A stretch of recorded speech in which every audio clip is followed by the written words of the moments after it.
हम रेखा तिवारी घिउढारी संस्कार में सब केहू के गोड़ लागतनी। जब बियाह उत्सव होला, उपनयन संस्कार होला त घिउढारी जरूर होला। जब हम कौनो देवी देवता के पूजा करेनी, चिंतन करेनी, याद आप जब जवन देवता के करब त ऊ चिंतित रहेले कि हमार जग बिगड़ो जन, कौनो कमी मत रहो। ऐसने हमनी के पूर्वज लोग बा। देखी एगो गीत के माध्यम से हरियर सुगवा।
लोग के देखानी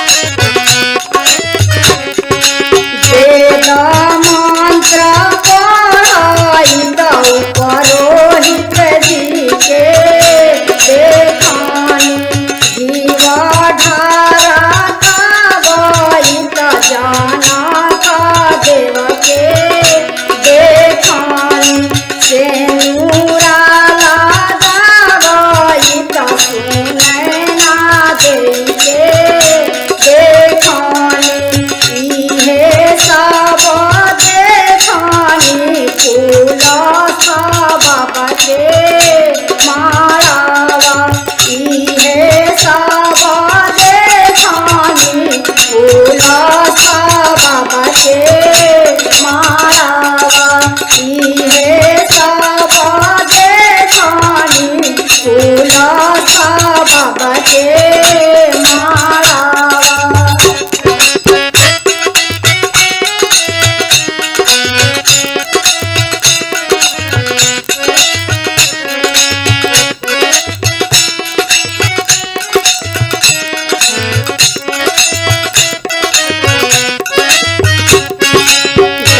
दक्षिणा देता ब्राह्मण भगिना देखानी जुगे जियो पुरो आशीर्वाद देता देखानी दाना दक्षिणा देता भगिना ब्राह्मण के देखानी जुगे जियो पुरो आशीर्वाद देता देखानी इहे सब देखानी अब सब बाबा के